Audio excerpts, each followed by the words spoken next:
Madame, Messieurs, bonsoir et bienvenue à cette édition de Regard social sur Equinox Télévision. Elles sont de plus en plus nombreuses, ces femmes qui perdent leur conjoint et par la suite sont victimes de toutes sortes de violences, physiques ou morales, de la part de la belle famille sans doute. Alors le cas de ce soir est celui d'une dame qui raconte la souffrance qu'elle vit ou qu'elle subit avec ses enfants depuis la disparition de son homme.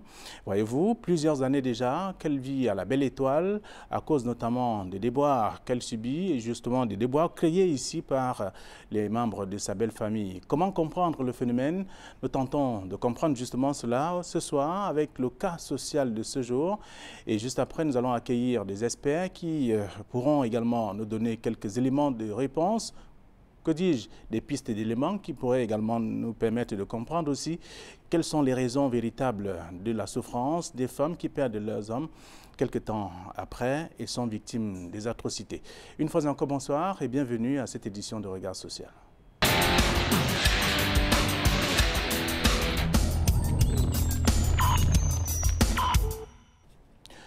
Nous avons avec nous ce soir un cas d'école. Vous aurez l'occasion de l'écouter dans quelques secondes. Il s'agit de Maliedi Angèle. Bonsoir. Bonsoir, monsieur. Et bienvenue. Merci. Vous êtes âgée de 39 ans aujourd'hui, Oui. mère de deux enfants. Des enfants que votre mari vous a laissés. Oui. Alors, qu'est-ce qui s'est passé pour que vous vous retrouvez dans une maison pratiquement prête à chuter? Mon mari était malade. Je l'ai amené à l'hôpital. J'ai souffert sur sa soeur. J'ai appelé sa famille. Personne n'est passé. À la dernière minute, ils sont venus qu'ils devaient signer les frais de sortie pour l'amener au village. Quand on lui a dit, il a dit qu'on ne l'amène pas, que depuis qu'il est malade, on interpelle tout le monde, personne ne passe. Il ne doit pas partir, qu'il ne faut pas que j'accepte qu'on signe le papier. J'ai dit que je ne peux pas prendre la décision, parce que j'ai parlé n'importe comment, ils n'ont pas compris. Maintenant, en partant signer les papiers, je suis partie présenter la famille devant le major de l'hôpital. Que la famille veut récupérer les frais pour partir, mais les frères n'est pas d'accord.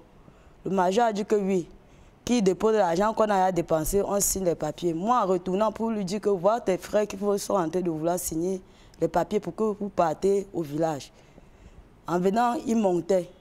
J'ai dit que qu'est-ce qui ne va pas. Maintenant, je vois comment même son neveu qui était à côté dit qu'il est en train de respirer. J'ai dit que lui, il ne respire plus. Le ronflement qu'il faisait, c'était le ronflement de la mort. Il dit que non, il n'est pas mort. Je dis qu'il est décédé. Il dit que jamais il n'est pas mort.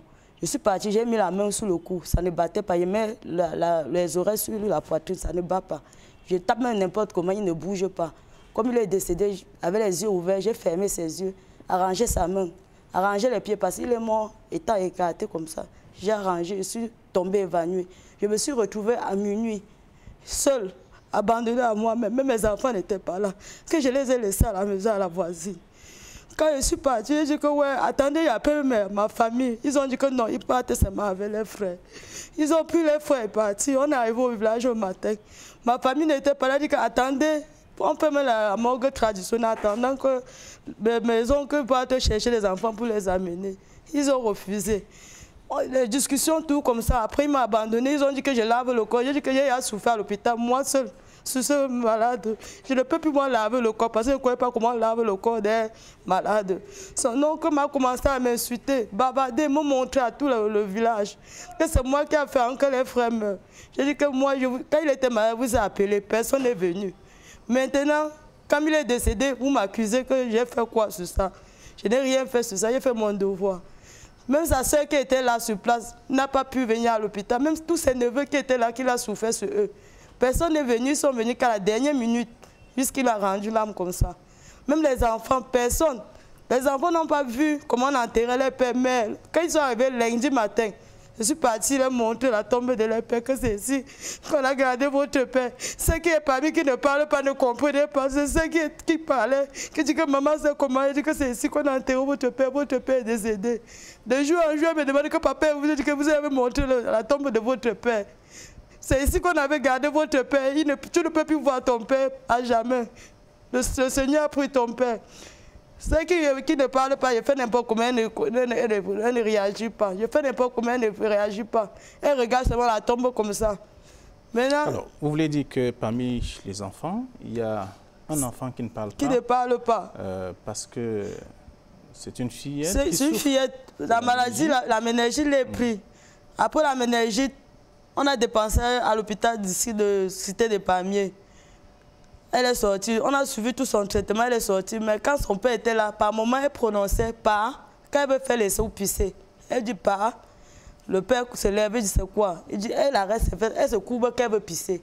Son père prend la mettre aux toilettes, elle pisse. Mais depuis que son père est décédé, même un mois ne parvient plus à prononcer parce qu'elle est traumatisée. Mais un mois, il fait n'importe comment, elle ne parle pas. La père même elle ne répond pas. Parce que même quand son père rentre, elle dit pas. Elle court un peu vers son père. Mais depuis moi-même, quand je sors, je viens, elle me regarde comme ça, elle ne bouge, elle ne fait pas des signes. Elle s'assoit aussi seulement comme ça, elle regarde les gens. Après ça, maintenant, je suis partie, je suis quittée au village après le deuil, venue ici voir sa soeur. Sa soeur m'a repoussée avec les enfants. Je suis partie, maintenant, c'est la maman là qui m'a donné l'endroit de rester. Alors, ça fait à peu près 3 ans que... Le 1er avril, ça va faire 3 ans qu'il est parti. Le 1er avril. Le 1er avril. Que votre mari vous a quitté. Oui. Vous a laissé avec ses enfants-là et vous vivez seul avec ses enfants. Avec eux. Alors, dites-nous davantage. C'est vrai que vous l'avez dit avec un peu de... précipitation, j'allais dire sous un peu de rapidité. On ne vous a pas trop entendu. Vous dites, après le deuil, après l'enterrement, vous êtes allé dans votre belle famille. Oui, j'ai sa grande sœur aînée qui est au marché. Dit à elle que maman, je suis rentrée. Elle a commencé à me chiffonner avec les enfants. Même son mari a dit qu'est-ce que tu fais comme ça? La fille de tu n'a rien fait, elle a souffert sous sa soeur. Elle a dit qu'elle ne veut rien entendre. Moi, je suis sortie avec la fâcherie, j'ai pris les enfants, je suis partie. Le mari m'a appelé n'importe comment. Il a dit, papa, c'est ta femme. Ne fais pas que votre mari se garde à cause aussi de moi. Son mari a dit que laissez l'enfant le tuer a trop souffert. Elle n'a pas voulu entendre la bouche de son mari. Alors, il n'y a pas que votre belle-sœur. Oui, c'est ma belle-sœur. Il n'y a pas que cette femme, il y a également... Il y a l'autre qui est au village. Votre mari qui sont également... Personne d'eux. Jusqu'à présent, on a réagi. Jusqu'à même ses neveux qui l'aidaient, qui payaient les pensions, qui sont sur place ici à Douala. Personne ne connaît Dieu à l'enfant, ne sait pas si l'enfant mange ou si l'enfant s'habille ou si l'enfant fait des choses. Personne d'eux. Alors que lui, il a souffert sur ces enfants-là. Je suis abandonnée avec mes enfants, moi-même. Alors, quand vous revenez du village... parce que chassé par... Oui, par l'oncle et la grande sœur. Oui. Ils m'ont insulté là-bas jusqu'à... La mère a dit qu'on arrête le cœur, on supporte le deuil fini, on rentre. Je suis revenue ici. Celle qui était même... La grande sœur de l'aîné qui était ici n'avait même pas voyagé. Je suis rentrée vers elle en croyant qu'elle pouvait m'accueillir. Quand je viens, elle dit, maman, je suis rentrée du village, me voilà. Elle commence à bavarder, insulter les gens, insulter. Elle dit, maman, j'ai fait quoi? Hein, tu as fait notre frère décédé, c'est monté, c'est descendu. J'ai dit que c'est moi qui ai tué votre frère. Si je devais tuer votre frère, je ne devais pas l'amener à l'hôpital district de Nova qui ne meurt. Je devais même lui laisser dedans. Ce n'est pas le concours des gens qui m'ont aidé à lui porter à la maison pour amener à l'hôpital. Moi, mais je ne pouvais pas lui porter, juste à prendre le taxi. Mais les gens m'ont aidé. On a pris le taxi pour le dépôt. On est venu loin, le taximan est venu loin à la maison de lui retirer et partir avec. Alors, pourquoi vous n'êtes pas rentré dans votre famille? Ma mère est là, mais elle est diminuée. La maladie de mon père aussi, elle est tout ruinée. Je ne voulais pas porter les enfants pour aller mettre sur sa barre de charge. Parce que mon père venait de décéder. Ça ne fait même pas. Pendant les vacances, ça a fait 1 an que mon père est décédé. Ma mère aussi au village comme ça, là, elle n'a plus rien. Tout l'argent qu'elle avait, elle a dépensé sur mon père à l'hôpital. 2 ans de maladie. Alors, comment vous faites pour vivre avec vos enfants? Il y a mes mamans qui m'aident au quartier. Quand ils ne peuvent pas, ils nous donnent pour nous. Quand il n'y a pas, nous on reste comme ça. C'est toutes les mamans là qui m'aident là-bas. Même pour regarder les enfants, sont eux qui regardent. Parce que dessus, je ne sais pas comment faire.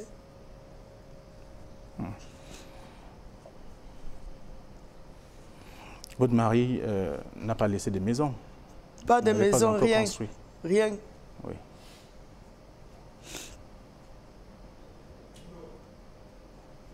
Vous vivez dans une maison qui vous a été léguée par une maman de chez nous, une maman du village, de mon village même.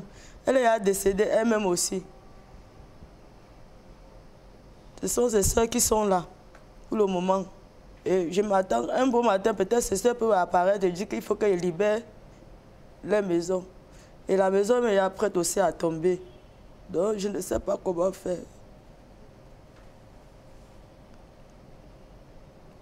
Alors, depuis 3 ans, vous n'avez pas de visite des membres de la belle famille? Personne d'eux. Personne ne vient Personne ne vient. Même s'ils sont là, ils se tiennent là-bas, les enfants ne peuvent pas les connaître. Personne d'eux. Tous ces grands, tous ces neveux, et tous sont toujours près à côté de moi là-bas. Personne d'eux ne cherche l'enfant. Personne d'eux. Même si les enfants sont là, ils ne peuvent même plus peut-être remarquer ces enfants. Parce que ceux qui parlent là ne sont pas à moi avec 5 ans. 4 ans. Présentement, elle a 6 ans. Elle part à 7 ans. Quand son père est décédé, donc, toute la famille de son père, même s'ils sont devant quelqu'un, elle ne doit même pas les remarquer. Parce que personne ne les cherche. Vous ne pouvez pas aller au village, dans votre famille, mais vous restez à Douala quand même dans des conditions difficiles. Papa, parce que je ne voulais pas mettre ma part de charge sur la charge de la mère pour qu'elle réfléchisse. Peut-être nous laisse maintenant. Je ne sais plus comment elle doit faire. C'est pour ça qu'elle a pris ma disposition de rester sous mon angle seul. Parce que ma mère, elle a trop réfléchi. Je ne voulais pas mettre ma part de charge sur sa part encore. Vous êtes âgé de 39 ans. Oui. Et vous vous débrouillez comment pour encadrer ces enfants? Ce sont mes voisins qui m'aident. Vous m'aviez dit quand même que vous partez souvent au marché. Je pars parfois au marché, de prêter les marchandises. Les nordistes me donnent la marchandise. Je vends, je les verse de l'argent. Et le peu qui reste, le bénéfice que j'ai, je puisse faire le tapoka aux enfants. Le jour que je perds même, je n'ai rien. Je ne gagne rien. On dort comme ça. Si ma voisine ne prépare pas, nous, on va dormir comme ça. Donc, c'est comme ça que je fais. Aïe et les oignons, je prends ce mercredi. Quand il va, il verse de l'argent, il rentre. Ce que j'ai gagné, c'est ça. Il prépare un peu aux enfants. Si on n'a pas gagné, on dort comme ça. Juste ça. Eux, ils sont habitués. Si mes voisins ne m'aident pas à donner la nourriture, nous, on dort comme ça, là.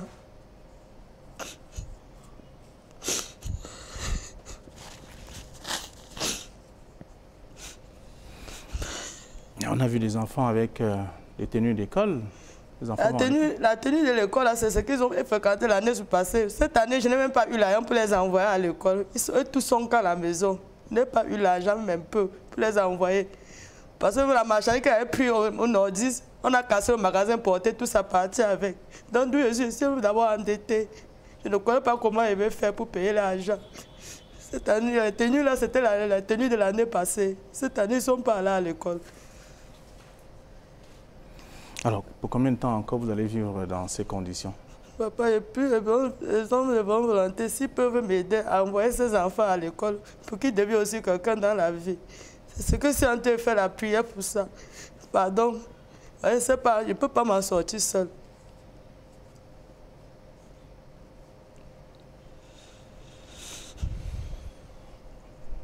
Maliedi Angèle est donc un cas que nous avons choisi. Parmi tant d'autres aussi, comme vous le savez, il y a des femmes dans cet état qui sont nombreuses, qui vivent les mêmes conditions et peut-être pire aussi. Mais elle a eu le courage de venir s'asseoir sur ce plateau pour nous raconter les déboires, les moments difficiles de sa vie avec ses enfants depuis la disparition de son homme, son conjoint.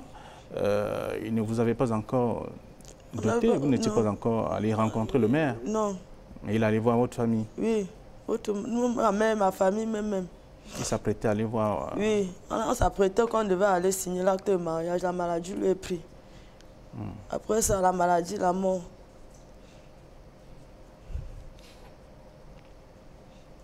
Donc, je suis là, vraiment abandonné à moi-même. Mais pourquoi vous n'insistez pas à aller rencontrer les membres de votre belle famille? Il y a quand même certains qui peuvent vous accepter. Et tous m'ont repoussé, papa, sans te mentir. Il y a l'autre, même quand sa femme est décédée, j'ai pris ses enfants élevés. Quand ma père est décédé, il n'est même pas passé à la maison, mais au lieu du deuil, il n'était pas venu. On s'est tapé en oui, baisse sa tête, il change la route. Ça n'a pas duré. Le voilà aussi qui est décédé, ça fait peut-être que 4 mois. Au lieu qu'il me voyait en oui, changer de route. Et que j'ai pris sa part d'enfant, élevé, envoyé à l'école. Quand sa femme aussi est décédée. Avant que par derrière, il a encore épousé une autre femme. Que j'ai pris ses enfants-là, j'ai envoyé à l'école. Mais ma part meurt. Même passer, regarder les enfants, comme l'enfant de mon neveu était décédé, il n'est pas passé. On se tamponne en route, on se regarde les yeux dans les yeux. Quand nos yeux se croisent, il change de route. Même s'il partait comme ça, prendre quelque chose là-bas, il va rentrer. Revenir que peut-être le lendemain, que je ne suis pas là pour prendre. C'est comme ça qu'il a tout fait. Et que j'ai aidé ses enfants avec un bon cœur. Je l'ai pris, j'ai mis, je n'ai pas bavardé, rien. Mon mari faisait l'effort de payer les pensions. J'ai dit, papa, abandonne papa, lui, il a dépensé sur sa femme aussi à l'hôpital. La femme est partie. Mais présentement, la récompense, ma papa, personne ne me cherche. Lui-même ne me cherche pas, ni les enfants, même venir dire que oui, c'est les enfants de mon frère, personne d'eux. Et eux tous sont tués ici à Douala. Jusqu'à la mort, je suis pris dernièrement. Ça fait que 5 mois comme il est décédé. Bayo, bienvenue. C'était le nom de votre conjoint? Oui, monsieur. D'accord. Alors, vous espérez bien que les hommes de bonne volonté vous accompagnent, comme ils ont l'habitude de le faire pour les personnes vulnérables aujourd'hui, puisque vous en êtes d'ailleurs une, et vos enfants également qui ne vont plus à l'école. Qui ne vont plus à l'école. Vous n'avez pas de moyens pour payer leur pension. Pour payer la pension. Comment vit cette femme? Dans quelles conditions les enfants vivent également? Difficile de pouvoir répondre à toutes ces questions, mais seulement l'équipe de reportage de Regard Social est allée vivre son environnement immédiat, découvrir comment est-ce qu'elle se bat au quotidien pour pouvoir nourrir ses enfants.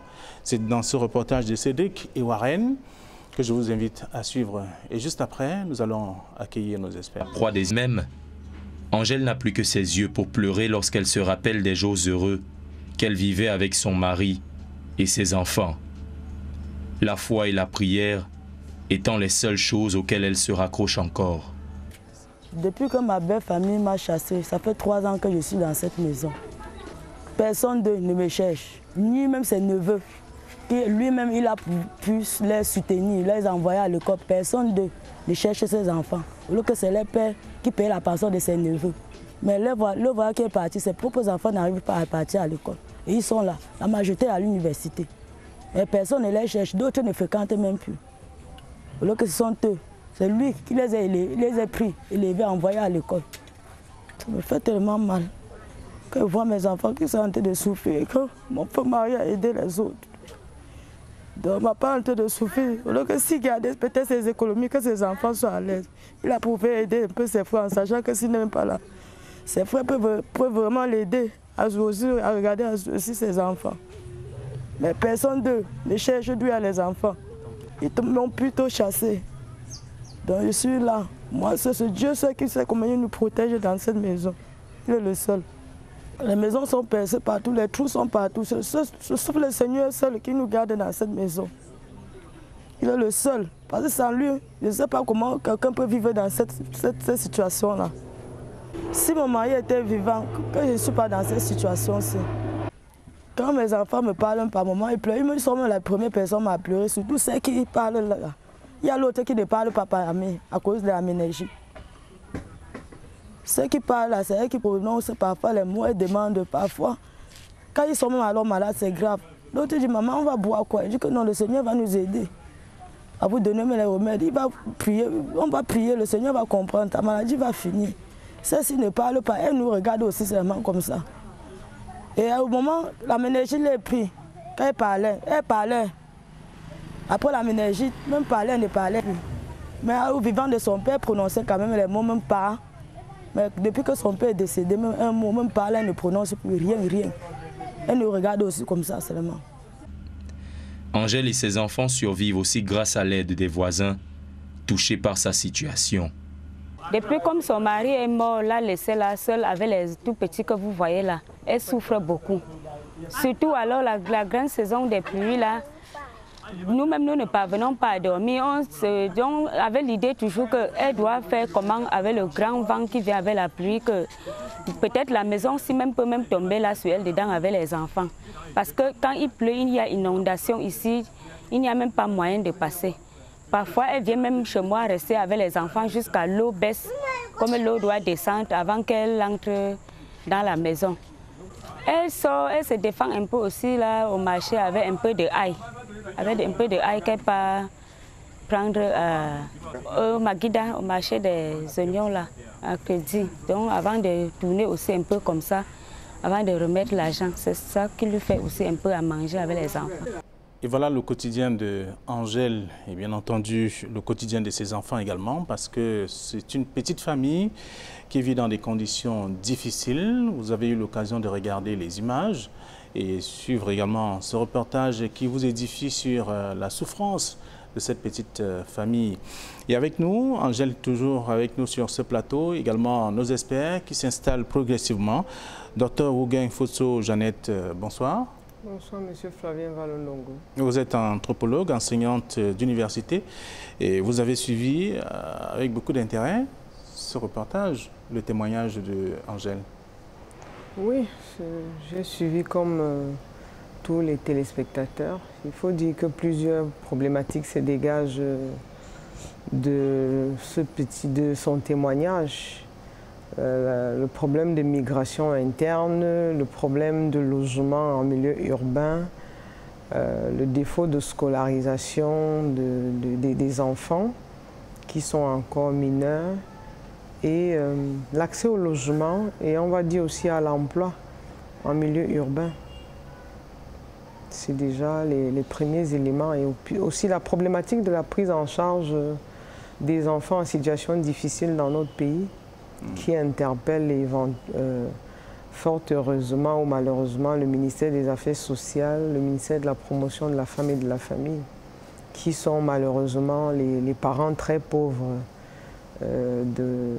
en termes de budget de gestion des personnes en situation de précarité ou d'indigence. D'accord, merci d'avoir accepté notre invitation. Vous êtes avec nous sur ce plateau, tout comme Bertin Tinda qui est là.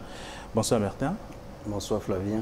Vous êtes spécialiste en PNL et analyse transactionnelle. Oui, qu'est-ce qu'on devrait entendre par là? Oui, effectivement, la PNL et l'analyse transactionnelle sont des outils de développement du potentiel de l'être humain. On dit qu'en chaque être humain, il y a un potentiel illimité et qui doit tout simplement aller tapoter pour faire des choses qu'il n'a pas encore pu faire afin d'obtenir des résultats qu'il n'a pas encore pu obtenir. C'est dit qu'il n'y a pas des êtres humains qui viennent au monde, mis à part le fait qu'ils soient dans une différence physiologique criarde. Il n'y a pas des êtres humains qui naissent moins que les autres, moins capables que les autres. Je veux dire sur le plan du développement personnel. Et ça, beaucoup de personnes, par rapport au secteur où ils ont grandi, par rapport aux éducateurs, par rapport à la culture, certaines finissent par croire qu'ils sont incapables et laissent leur vie tout simplement au détriment de ce que pense la société. Donc le développement personnel avec la programmation neurolinguistique et l'analyse transactionnelle viennent accompagner l'être humain. Je dois avouer que ce sont des outils de coaching, c'est-à-dire d'accompagnement de l'être humain à réaliser ce plein potentiel qu'il y a en lui. Alors, qu'est-ce que vous dites de ce cas? Parce que nous avons un cas, parmi tant d'autres bien sûr. Ce soir, cette femme qui pleure, qui ne cesse de pleurer d'ailleurs depuis que son conjoint a disparu, et elle est abandonnée par sa belle famille. Elle ne peut non plus rentrer dans sa propre famille parce que son père est décédé, sa mère également qui vit dans des conditions difficiles. Aujourd'hui, elle est dans une situation compliquée, on va le dire. Oui, effectivement, Flavien, je veux dire que ce cas vient soulever beaucoup de problèmes sous-jacents. Je vais dire que c'est un cas parmi tant d'autres. Et il y en a, je ne vais pas négliger celui-ci, il y en a qui sont quand même parfois beaucoup plus graves que celui-ci. Ça relève un problème premier. Le premier problème, c'est la planification de vie.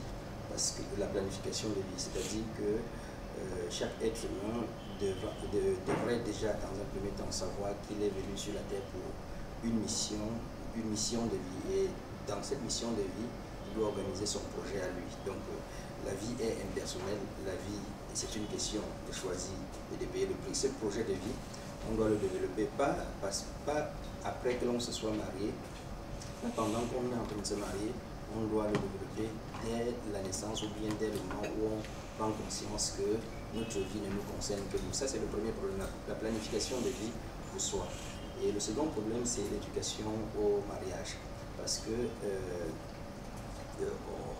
on a notre société, ou bien certains paradigmes que l'on a nous permettent d'avoir une fausse conception du mariage. Le mariage, c'est quoi? Est-ce que c'est un problème? Je reviens à vous dans un instant, le temps d'améliorer également votre micro qui va reprendre service tout à l'heure. Mais avec vous, docteur Ogueng, on comprend, vous avez développé plusieurs crielles, je veux dire une série de cas en un seul, puisqu'on a parlé du cas des enfants, on a parlé du cas de la mère elle-même, qui perd quand même sa moitié, on va dire, après avoir passé plusieurs années ensemble. Elle estime que pour avoir gardé les enfants de ses beaux-frères, de ses belles-sœurs à la maison au moment où son mari meurt, elle est abandonnée à elle-même. Difficile de pouvoir comprendre ou de supporter ça. Bon, je ne suis pas là pour juger la dame, mais je suis un peu mal à l'aise à répondre à votre question, à votre préoccupation en sa présence, parce que voyez-vous, en réalité, le mariage est une construction lorsqu'on est deux, et malheureusement, que ce soit au niveau du droit ou même de la culture, le divorce et la mort mettent fin à cette union-là. Donc on peut supposer que sa famille, je ne sais pas s'il y avait une alliance matrimoniale entre eux, donc signée par une autorité et reconnue traditionnellement au niveau des familles. Mais il peut arriver justement, comme dans son cas, que les familles ne trouvent plus en elle la femme qui était celle du frère. Donc je vais m'aligner sur les propos de M. Tchinda, parce qu'en réalité, on doit pouvoir se prendre en main. Parce que le mari peut même être vivant. Il y a plein de femmes ici, dont les maris, qui sont dans les maisons avec les maris, mais quand l'enfant est malade, le père ne s'en occupe pas. Donc j'ai du mal à comprendre qu'elle se laisse abandonner à elle-même comme ça pour se mettre à s'apitoyer sur son propre sort. Parce que moi, je pense que quand on a encore ses bras, chacun d'entre nous a un village. Elle a dit tout à l'heure qu'elle était de Bafang. Je ne peux pas comprendre comment on peut choisir de venir vivre en ville dans des conditions aussi pénibles, alors qu'au village, on peut avoir un mieux-être. Parce que même si au village, on n'a pas... La maison dans laquelle elle vit là, elle ne peut pas avoir une telle maison au village. Aucune maison dans son village ne ressemble à cette espèce de chose dans laquelle elle vit en ville. Donc, je ne comprends pas. Et au village même, l'école n'est pas coûteuse comme en ville. Dans nos villages et même en ville, on a surtout dans les villages, le problème, en ville, on a les écoles publiques, mais ces écoles publiques sont souvent loin de nos domiciles. Et donc, lorsqu'on est au village, il y a de fortes chances que l'école publique ne soit pas aussi loin. Et il y a quand même cette notion de gratuité de l'école publique, même s'il y a un franc symbolique qu'on va donner. Le franc symbolique qu'on va exiger de nous en ville ne sera pas le même franc symbolique qu'on exigera de nous en milieu rural. Donc, quand on est dans une telle situation, autant ne pas avoir la honte de retourner au village, parce qu'au village, on peut avoir une activité génératrice de revenus et être bien installé plutôt que de vivre comme elle vit là. Alors, et pourquoi subir ça quand même? Son mari a laissé des frères et même des enfants. Elle n'est pas seule, peut-être. Si elle était seule, elle serait en train de se chercher autrement. Vous avez bien dit que c'est un cas social. Si c'est donc un cas social, c'est parce que les familles et la société sont défaillantes. Donc la famille du père de ses enfants n'est pas prête à la soutenir. Ce qui est un problème. S'ils avaient cette volonté de la soutenir, cela aurait été autre chose. Donc, étant donné qu'elle est déjà dans une situation de précarité, autant utiliser les moyens ou les méthodes ou les possibilités qui s'offrent à elle et se défaire de ceux-là qui la rejettent. Parce qu'elle-même, elle a dit que lorsque son mari vivait ou lorsque son partenaire vivait, il s'est beaucoup occupé de ses neveux et autres. Et apparemment, ses neveux aussi sont dans la précarité. Donc, On n'a pas toujours tous les éléments pour pouvoir évaluer, mais comme c'est un cas social, moi je me dis, on ne peut pas s'abandonner comme ça. Même les enfants, là, je suis désolée, je les trouve négligés. Ce n'est pas parce qu'on n'a pas les moyens qu'un enfant doit rester torse nu, ne pas être habillé. On n'est pas obligé d'avoir une tonne de vêtements. On peut avoir 5 vêtements et se battre pour les garder propres. Mais la ville n'est pas l'Eldorado pour tout le monde. Ce n'est pas l'Eldorado pour tout le monde. Donc on peut vraiment s'installer dans son village. Mais comme je l'ai dit, vraiment, aucune maison dans son village ne ressemble à ce dans quoi elle vit. Donc il serait peut-être l'aide qu'elle peut solliciter, c'est qu'on l'aide à retourner au village, s'installer, parce que son père étant décédé, je pense qu'au regard de son âge, son père a forcément laissé une cabane au village. Donc ce n'est pas la peine de forcer à vivre en ville. Parce que quand elle est là, elle ne vend que les os qu'elle prend auprès des grossistes. Le paquet, c'est 100 francs, 200, 300. Elle vend combien en une journée pour pouvoir se nourrir ses enfants? Donc, comme votre émission a ce caractère pédagogique, éducatif, je préfère rester sur ce volet éducatif pour dire sa situation est difficile, mais il y a encore les moyens et même la possibilité de pouvoir vivre autrement que ce qu'elle est en train de vivre là maintenant. D'accord. Alors, Bertin Sinda, c'est certainement pas la même lecture que vous faites de sa situation, ou alors peut-être mieux que ce que dit Dr Ogueng. Elle a quand même perdu son conjoint. Peut-être avant, elle ne se débrouillait pas autant. Aujourd'hui, elle se retrouve face à une nouvelle vie et avec des enfants à sa charge. Sa belle famille qui ne veut pas d'elle, mais elle peut quand même s'occuper des enfants. Ok, Flavien, je vais relever ce que je dis tout à l'heure, c'est-à-dire le problème du projet de vie et celui de la compréhension de ce qu'on appelle un ménage, c'est-à-dire vivre ensemble, c'est-à-dire un mariage. Je vais aller un peu plus loin que le docteur Ogueng pour dire que ce n'est pas parce que c'est en ville. Au village, on trouve également des cas qui sont aussi difficiles que ce que l'on est en train de vivre aujourd'hui. Parce qu'il y a des gens qui peuvent être répudiés. C'est vrai que la condition, les maisons peuvent ne pas être les mêmes, mais c'est le même problème, c'est la même problématique. Et ça, je dis, si on s'attelle seulement à résoudre le cas que l'on est en train de voir, c'est un peu traiter le mal par les feuilles au lieu d'aller dans les racines regarder. Dans les racines, qu'est-ce qu'on peut voir dans les racines? On peut voir dans les racines la constitution de ce qu'on appelle un foyer, un ménage. C'est-à-dire, quand ce n'est pas planifié, on va arriver aux situations pareilles.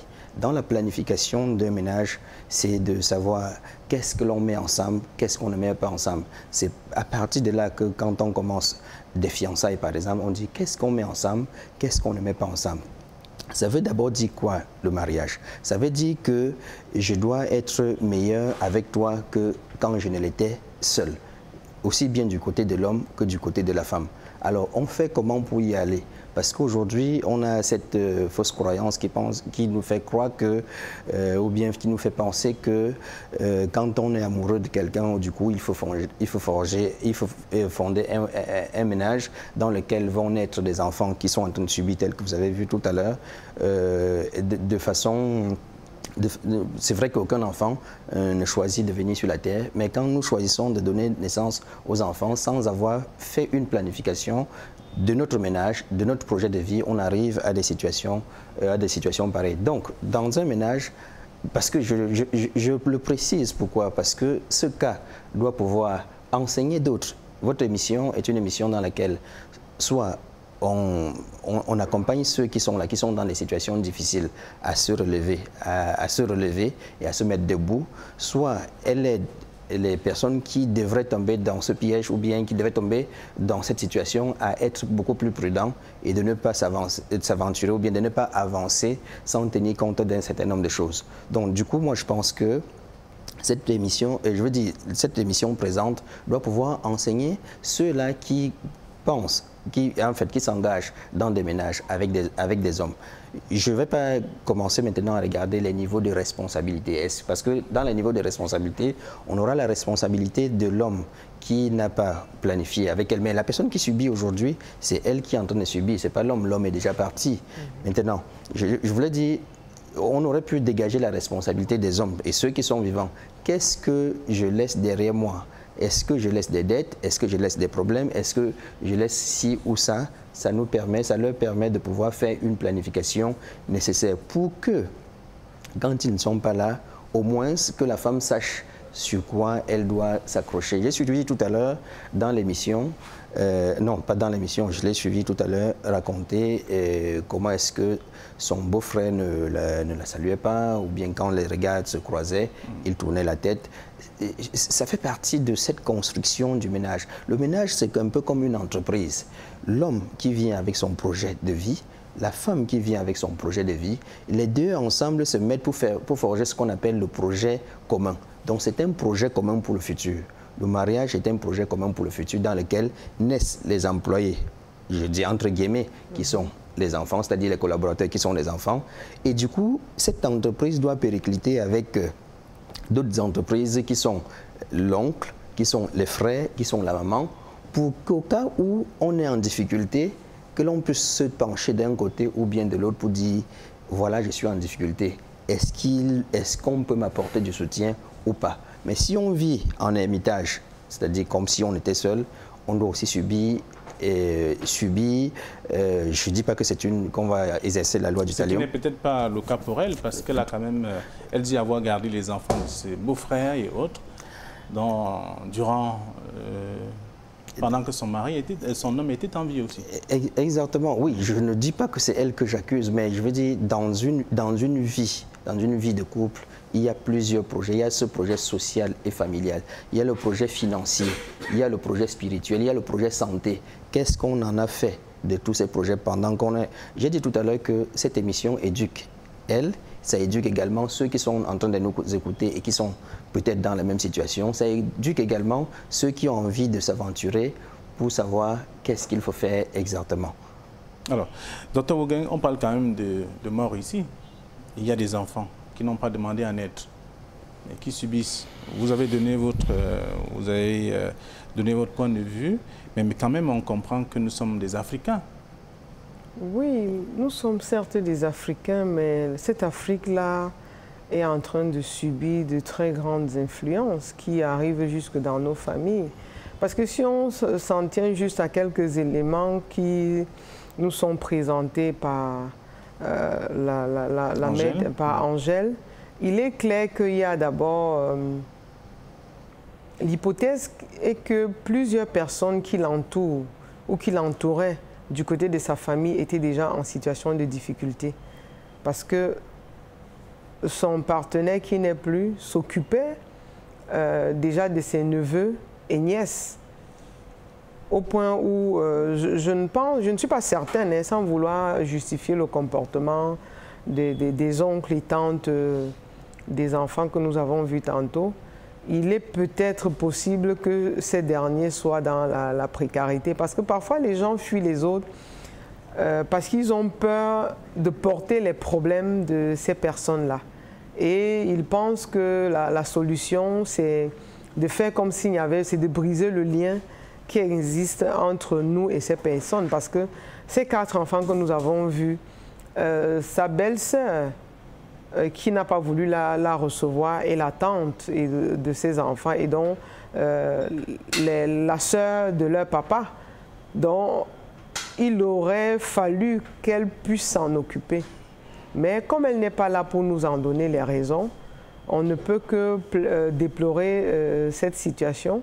Et comme on l'a dit, l'émission a un caractère social et donc pédagogique, que les familles apprennent à ne pas abandonner leur progéniture. Mais malheureusement, ce sont des situations que nous observons dans notre société aujourd'hui, où les familles ne jouent plus véritablement leur rôle. Parce que lorsqu'une femme perdait son mari, elle continuait de vivre dans la famille de l'homme, mais comme aujourd'hui le monde se modernise entre guillemets, cette solidarité est en train de disparaître parce que la famille de l'homme peut ne pas avoir les moyens, ce n'est pas pour justifier leur attitude. Le service social devrait pouvoir venir en aide à cette famille indigente.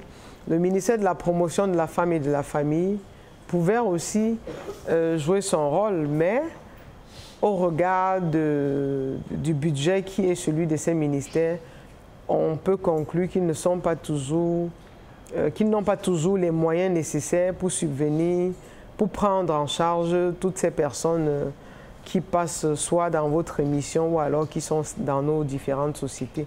Donc on ne peut que utiliser votre émission pour interpeller ces familles qui abandonnent leur progéniture. S'il y a des reproches à faire, qu'ils fassent des reproches, mais abandonner les enfants comme ça, c'est assez difficile. Mais comme la mère demeure le principal parent, il est bon qu'elle n'abandonne pas parce qu'elle doit travailler dur pour pouvoir élever ses enfants. Parce que, comme a dit M. Tchinda, le mariage est une entreprise où les actionnaires sont prioritairement l'homme et la femme. Du moment où l'actionnaire majoritaire semble avoir disparu, il est bon que l'actionnaire minoritaire continue de se battre en développant un nouveau plan de vie lui permettant de s'adapter à son nouveau statut. Parce que avoir 4 enfants qui sont encore mineurs et parmi lesquels une qui a des difficultés, ce n'est pas du tout évident. Elle a été victime de méningite, donc elle a évoqué... il est quand même question, on a entendu parler de la bouche de Dr Ogueng qu'il fallait quand même que cette femme aille au village. Elle ne peut pas habiter le même type de maison si elle était allée au village, ce qui semble peut-être vrai. Mais seulement, elle a des enfants. Comment va-t-elle faire pour envoyer ses enfants à l'école? Au village, elle travaillera, elle va pouvoir se trouver des moyens financiers pour le faire. Je voudrais dire, Flavien, que peu importe le lieu où elle se trouve, la seule difficulté aujourd'hui, c'est que elle peut avoir beaucoup de maladies dans ces conditions difficiles. Qu'elle soit ici, qu'elle soit au village, le problème en lui reste le même. Et on peut réussir au village comme on peut réussir. Elle peut se mettre à son propre compte. Elle peut se prendre en charge. Elle peut changer sa perception de sa réalité. Parce que là, il y a une réalité, il y a également la perception de la réalité. Il y a beaucoup de personnes qui vont prendre cette situation difficile pour s'élever et faire beaucoup plus. Il y en a qui vont prendre cette situation difficile pour chuter. Maintenant, je dirais que passer sur le cas de la responsabilité d'Angèle, je parlerai de l'encadrement des enfants. Parce que les enfants, comme je l'ai dit tout à l'heure, les enfants n'ont pas demandé à naître. Ce sont ces enfants qui nous intéressent au maximum aujourd'hui. Pour dire que, je veux dire par rapport aux téléspectateurs de votre émission, qui est une émission à caractère social, non seulement aucun enfant n'a choisi de venir sur la Terre, mais également le but de chaque enfant, de la venue de chaque enfant sur la Terre est la preuve que le monde doit continuer à évoluer. C'est-à-dire que l'enfant vienne par nous, que l'enfant vienne par Angèle, que l'enfant vienne par Jean ou bien par Jonas ou bien par n'importe qui, il reste le même enfant et il a un seul but, le but de participer à la construction de la société, au développement de la planète, au développement de la planète. Donc du coup, notre responsabilité en tant qu'être humain auprès des enfants, qu'ils soient le nôtre. J'ai dit, ils viennent dans notre famille par nous parce que Dieu nous a choisi, nous, que c'est nous qui allons nous occuper de lui pour l'accompagner, pas pour le driver comme nous voulons, mais pour l'accompagner à la réalisation de sa mission. Donc, que ce soit l'enfant du voisin ou bien l'enfant d'une autre personne, il a aussi également les mêmes droits. Parce que qui sait, si demain nous ne sommes pas là, qui va s'occuper des nôtres? Peut-être ceux que nous n'avons pas vus, peut-être ceux que nous avons négligés hier. Donc du coup, quand nous comprenons le but de la venue de l'enfant sur la terre, alors nous pouvons les accompagner à mieux. Et là, pour ce cas précis, certes, on peut apporter du soutien pour Angèle, pour qu'elle puisse accompagner ses enfants. Mais la première personne, la première responsable, puisque les enfants sont venus par elle, peu importe la condition dans laquelle elle se trouve aujourd'hui, parce que je dis que vous naissiez au sommet de la colline, dans la vallée ou bien au milieu de la colline, la chose est la même. On a vu ceux qui sont nés dans la vallée et qui n'ont rien foutu. On a vu ceux qui sont nés dans la vallée, qui sont devenus des personnes essentielles dans la vie. On a vu ceux qui sont nés au sommet de la colline, et comme on le dirait, avec la cuillère en or dans la bouche, et qui sont devenus des vauriens. Donc, tout dépend de la perception qu'elle aura de la situation. D'accord. Alors, nous venons d'être joints sur ce plateau par Sendé Dora. Bonsoir et bienvenue. Vous arrivez justement de Yaoundé, oui, parce que ça n'a pas été facile pour vous. On sait ce que ça représente, l'entrée est de la ville de Douala, toujours des embouteillages, mais vous êtes quand même sur ce plateau. Je rappelle que vous êtes la coordinatrice ONG COFEPRES, qui est donc le collectif des femmes pour la protection de l'environnement et l'enfant. Et nous avons un cas ce soir. Vous êtes édifié un tout petit peu. Angèle, qui est restée avec ses enfants, son conjoint qui a disparu. Elle vit dans un environnement difficile parce que pas de maison véritable et les enfants qui ne sont pas à l'école. Elle peine donc à nourrir ces enfants-là. Oui, merci que je sois invitée sur ce plateau que j'admire et qui apporte de très bonnes choses pour les victimes. D'entrée de jeu, j'aimerais poser la question à savoir si Angèle a été légalement mariée avec un acte de naissance, pardon, un acte de mariage, les enfants avec des actes de naissance de leur père, de leur géniteur homme. C'est ça ma première préoccupation. Angèle a dit que son mari s'apprêtait à le faire, c'est-à-dire aller voir les parents au moment où il fallait signer l'acte, il est tombé malade, mais les enfants portent le nom des parents. Et la famille s'est appropriée des biens que vous avez eus avec votre mari, c'est ça? C'est ça le problème?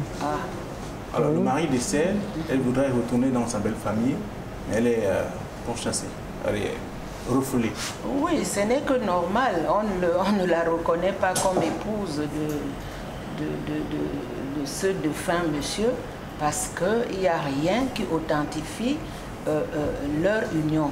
En dehors des enfants, en dehors du fait légalement, il n'y a rien qui authentifie cette union. Mais quant aux enfants, il y a ce qu'on appelle l'intérêt supérieur de l'enfant. Donc les parents ou les parents ou les oncles de ces enfants devraient automatiquement s'occuper de leurs enfants. Ce qui n'est pas le cas. Ce qui n'est pas le cas. Mais c'est un cas qui peut être suivi. Pour Angèle, il faut qu'elle se mette dans la tête qu'elle n'a rien dans cette famille. Déjà, il n'y a pas de bien. Déjà, elle n'a pas d'acte de mariage, donc automatiquement, son conjoint ayant disparu, c'est terminé, leur idylle, c'est terminé là. Maintenant, c'est le cas des enfants. C'est le cas des enfants. Le chef de cette famille devrait s'occuper des enfants. Dans le cas contraire, comme vous le dites, Angèle devrait tout simplement retourner dans sa propre famille et voir dans quelle mesure les uns et les autres peuvent l'aider pour qu'elle puisse élever ses enfants, étant donné qu'il est la seule maintenant qui reste pour subvenir aux besoins de ses enfants. Mais quant à attendre quelque chose ou qu'on fasse des procès, ce n'est pas possible, parce qu'elle n'est pas reconnue comme épouse légitime de ce monsieur. Quelqu'un d'autre va certainement vous rappeler que nous sommes en Afrique et qu'en Afrique, il y a quand même cette solidarité qui permet ou qui dit que lorsque la femme de votre frère ou alors la conjointe de votre frère qui est restée avec les enfants de votre frère doit être encadrée aussi. C'est ce qui devrait se faire, c'est ce que j'ai dit. C'est ce qui devrait se faire. J'ai dit, Angèle, elle, qu'elle oublie. Qu'elle oublie, à moins que ce sera là maintenant que, étant donc africain, ce sera là maintenant que votre époux est décédé, moi, le jeune frère ou le grand frère, vous devriez venir pour que nous vivions ensemble comme mari et femme. En ce moment-là, elle peut prétendre, mais je crois que ce cas-là, elle, la voyant, elle ne peut pas accepter ce genre de cas, je crois. Est-ce que la proposition lui a été faite? Donc, pas de proposition dans ce sens. Pas de proposition dans ce sens. Docteur Ougain. Oui, est-ce que le mariage traditionnel avait eu lieu? Oui, donc pour eux, vous étiez simplement en concubinage. Donc, on va simplement sur la base des faits. On ne va pas aller au-delà. Parce que vous dites que les enfants portent les noms de leur père. Porter le nom du père ne suffit pas, hein. Il faut toujours que l'homme avec qui une femme s'engage à vivre reconnaisse l'enfant devant l'autorité municipale. Donc si l'enfant n'est pas reconnu, ils sont au regard du monde qu'on va dire moderne. Ils ne vont sentir aucune obligation de faire quoi que ce soit. Et si d'aventure la personne qui se retrouve en concubinage avec quelqu'un perd son partenaire et que la personne survivante n'est pas appréciée par sa famille, par la famille du défunt, ça fait une charge de moins pour eux. Donc l'émission aussi a pour but, n'est-ce pas, de rappeler aux femmes qui sont en situation de concubinage de faire très attention. Tout à fait. Parce que quand l'homme s'en va, vous n'avez plus rien. Encore que, même lorsqu'il y a mariage et que l'homme s'en va, si la femme ne veut pas accepter le principe du lévirat, elle est parfois chassée, même si l'homme a laissé des biens, la famille, vous allez voir le chef de famille qui peut être un membre de la famille de l'homme refuse de signer le procès verbal le procès verbal de la réunion familiale pour établir l'hérédité, les liens entre la filiation entre l'homme et les enfants. Donc c'est une situation qui est assez... ce sont des situations assez récurrentes dans notre société où la femme, où il peut arriver que la femme perde complètement ses droits dès lors que le mari n'est plus. Encore que le même droit dit que le décès ou le divorce et le décès mettent un terme au mariage. Donc il y a même contradiction. Si ça met donc un terme au mariage, on va même se poser la question de savoir si finalement la veuve a droit à quelque chose dès lors que le mari n'est plus. Donc vraiment, la situation est difficile, mais comme la dame dit, il vaut mieux au regard de la réalité qu'on apprenne à se prendre en charge. Et puis, M. Tchinda dit qu'on peut naître au sommet, au milieu ou à la base et avoir les mêmes difficultés. Mais je me dis quand même qu'il y a un minimum qu'on doit avoir. Parce que à quoi nous sert-il d'aller vivre dans un environnement qui va déjà nous mettre dans des difficultés? Qu'est-ce qu'elle peut bien faire? Ou alors qu'est-ce qu'elle peut mener comme activité en vivant dans un environnement comme celui-là? Parce qu'il faut d'abord le minimum vital, qui est l'environnement, qui est l'habitat, qui est le nôtre. Parce qu'il y a une différence entre vivre dans une chambre qui ressemble à quelque chose et ce que nous avons vu à la télé tout à l'heure. Donc c'est déjà ça. L'humain lui-même doit se considérer comme humain, ne pas se considérer comme un animal qui vit dans un trou. Non. Que les femmes qui sont comme Angèle dans de telles situations, moi j'ai dit, ça ne vaut pas là. Il ne sert à rien de forcer pour vivre en ville. Même si au village, il y a des gens qui sont dans la même situation, au moins le périmètre qu'on va occuper sera humainement accessible. Parce que quand on voit les images qu'on a vues à la télé, là, pour moi c'est assez violent hein, de vivre... de se dire qu'on est en ville et vivre dans de tels environnements. Et là, nous interpellons les autorités. Il faudrait que les chefs de quartier dénoncent au niveau des maires d'arrondissement ce type d'habitat pour que les autorités arrêtent de laisser l'humain vivre dans des environnements comme ça. Chacun doit faire son travail là où il se trouve. Parce que l'autorité a son rôle. Parce que s'il pleut abondamment et que tout le monde s'est endormi, mais même l'eau peut les emporter. Donc il y a des responsabilités d'abord au niveau des personnes qui y vivent et aussi au niveau de l'autorité qui laisse vivre dans ces endroits. On a vu des quartiers où il y a eu des éboulements et après on s'est indigné le temps de l'accident. Mais dès qu'on a enterré ces personnes, bon, comme on dit au quartier, basta, les uns et les autres sont passés à autre chose. Donc cette indignation instantanée, il faudrait que l'autorité, autant pour moi, s'en mêle un peu pour amener les gens, parce que l'être humain est têtu. La loi donc, et ceux qui permettent de faire respecter ou d'appliquer la loi devraient se mettre au travail. Et que on puisse, à travers les recherches, recenser les enfants qui sont dans les difficultés et que dans nos pays, on trouve des espaces où on peut élever les enfants dont les mères n'ont plus les moyens pour pouvoir s'en occuper. En termes de centre social, on a vu cette organisation allemande SOS Enfants.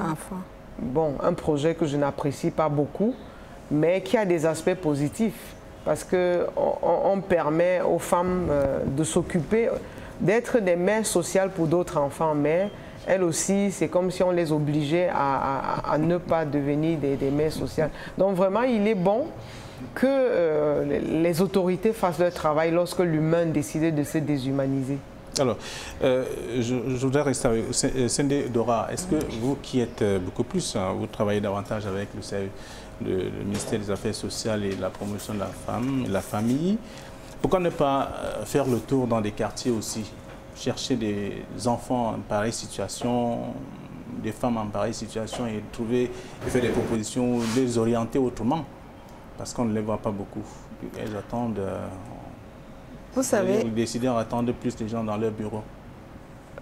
Oui, ça c'est le principe est que les services sociaux aillent vers... mais ça ne peut être possible que si la personne, c'est quand on est malade qu'on va voir le médecin. Donc c'est quand tu te sens mal à l'aise et vous savez qu'il y a un service capable, ou du moins appelé à mener ce genre d'action. La moindre des choses, c'est d'aller d'abord vers ce service. Comme on dit, il faut chercher soi-même aussi l'information. Mais si on reste dans le quartier, aujourd'hui, tout le monde est bureaucrate. Les gens oublient même qu'ils doivent descendre sur le terrain. Bon, ces faits sont relayés peut-être aux organisations de la société civile que nous sommes, mais quand bien même nous décrions ce genre de choses aux services concernés, on peut avoir la réponse qui vous dit, mais la personne même est où? Donc le mieux, c'est que c'est la personne d'abord qui aille se plaindre, et en se plaignant, en ce moment, peut-être, ces gens-là peuvent descendre sur le terrain et regarder dans quelles conditions, mais même s'ils descendent et voir les conditions dans lesquelles les personnes vivent, ils sont limités, eux aussi. Il y a un problème d'information aussi. Oui. Ces gens ne sont certainement pas informés, peut-être. Moi, je pense quand même qu'au jour d'aujourd'hui, c'est peut-être votre rôle. Dans un quartier, il y a toujours un service social. Ou un commissariat, dans les commissariats, il y a des services sociaux. Bon, si la personne se plaît, moi je dis, c'est quand tu te sens mal que tu vas voir le médecin. Quand tu te sens mal, tu te renseignes au moins. Voici ma condition, auprès de qui je peux m'adresser. Mais dans ce cas-ci, la personne était sous couvert quelqu'un qui peut-être, lui, comme nous, la femme africaine, on a tout laissé à l'homme. C'est l'homme, même l'acte de naissance de nos enfants, c'est toujours l'homme. Il y a des femmes qui disent « Ah, je pensais que le père avait fait l'acte de naissance ». Donc, la femme, aujourd'hui, ne comprend pas qu'elle devrait se prendre en charge. Se prendre en charge, c'est essayer de s'informer sur ce qui est son droit. D'accord. Bertin Tinda, c'est la nouvelle vie que devrait adopter Angèle.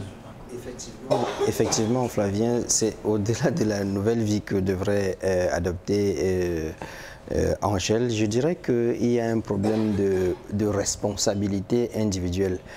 Si on passe sa vie à vivre dans la victimisation, c'est-à-dire que je suis victime de... Tout le monde est victime de quelque chose. On est victime des laits qui circulent mal, on est victime de la route, on est victime toujours de quelque chose. Mais si on ne sort pas de cette victimisation pour se mettre dans dans de l'autonomie, on finira toujours par avoir quelques soucis. Si on vit en pensant que l'on subit sa vie, que ce soit en ville, que ce soit au village, si on subit sa vie, les faits restent les mêmes. Donc on doit déjà, ça nous pose là le problème de planification de vie. Et que l'on, avant de se mettre ensemble, que l'on pense, c'est quoi se mettre ensemble? Est-ce que ça veut dire que l'homme me prend totalement, entièrement en charge et je reste à la maison croiser les bras en attendant? Et si ça survient la mort, comme ça ne prévient jamais, qu'est-ce que je fais? On a l'impression, vous parlez trop bien qu'on a l'impression que vous prêchez dans le désert, parce qu'on continue, depuis que vous parlez, vous enseignez tout ce que vous savez, on continue toujours de rencontrer des problèmes, je veux dire des gens qui ignorent carrément ce qu'ils devraient faire, c'est-à-dire l'organisation de la vie telle que vous évoquez. Oui, ça veut dire qu'il y a un problème éducationnel, un problème de formation, un problème de communication, un problème d'enseignement. Par qui? Je voudrais dire peut-être le gouvernement qui n'organise pas des forats pour expliquer, pour enseigner, pour éduquer au niveau des communes et autres. Je voudrais dire également au niveau de la famille, parce que dans la famille, il y a ce qu'on appelle la domestication. On a domestiqué les enfants en se disant tu es déjà assez grande, va te marier. Sans enseigner à cet enfant ce que ça veut dire mariage et quels sont les pour et les contre de ce mariage-là, d'aller en mariage. Du coup, quand l'enfant est parti, on a oublié que l'enfant sortait de notre famille. On a donné l'enfant à l'autre famille. Il y a la responsabilité individuelle pour la jeune fille, ou même pour l'homme aussi, donc pour la jeune fille surtout, parce qu'on est en train de parler de la jeune fille. Il y a la responsabilité de la jeune fille qui sait que, ok, dès que j'entre dans un ménage, je peux croiser mes bras, et ma vie dépend maintenant de la vie de mon conjoint. S'il me dit reste à la maison, je reste à la maison. S'il me dit va travailler, je vais travailler. S'il me dit initie, j'initie. S'il ne me dit pas, je ne fais absolument rien. Je vais attirer votre attention, Flavien, en disant que nous avons des cas beaucoup plus graves que ceux-ci. C'est-à-dire que vous allez voir des filles intellectuelles, des grandes intellectuelles qui sont allées à l'école, qui ont passé des années et des années à fréquenter. Et quand elles rentrent dans un ménage, on dit t'as pas suffi, reste à la maison, je vais travailler de l'argent, je t'apporte. Et elle a commencé à vivre de cette façon jusqu'à ce qu'un problème comme celui-ci survienne.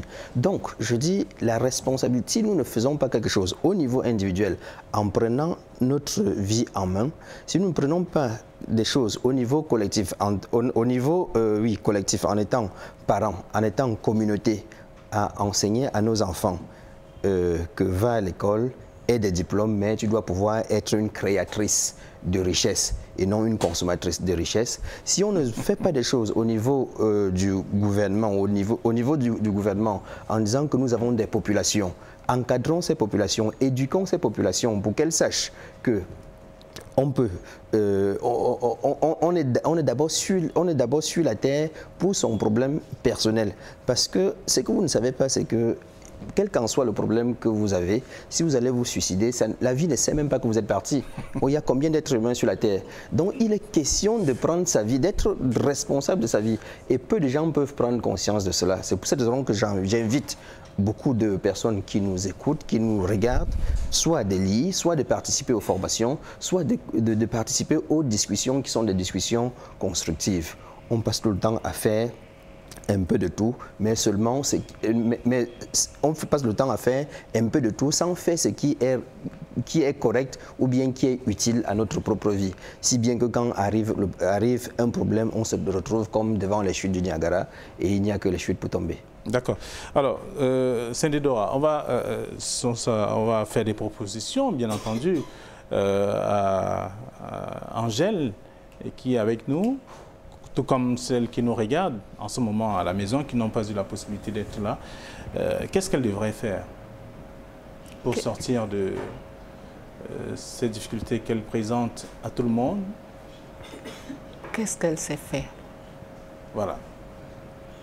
Moi, sur le commerce, je connais faire le commerce. Le commerce. Tout le monde fait le commerce. Et c'est faire le commerce. C'est faire le commerce. C'est-à-dire peut-être... ça veut dire que... Vendre les arachides, mais quel vendre commerce? le maïs. Quel commerce? C'est vendre les arachides. Les arachides, les oignons, pour faire cela. Et vous avez les moyens pour affronter, pour débuter ce commerce-là? Je n'ai pas mal. Bon. Et c'est vendre. Et c'est vendre au marché ou devant la maison. Marché. Au marché. Et il faut un capital. Et vous avez déjà fait à peu près ce qu'il vous faut pour débuter ce commerce-là, des oignons, je ne sais pas. Je n'ai pas ça, moi. Comment on peut donc savoir? Parce que dans ce commerce-là, même si vous le débutez, il faudrait donc que dans ce commerce vous serve à vous entretenir et entretenir vos enfants.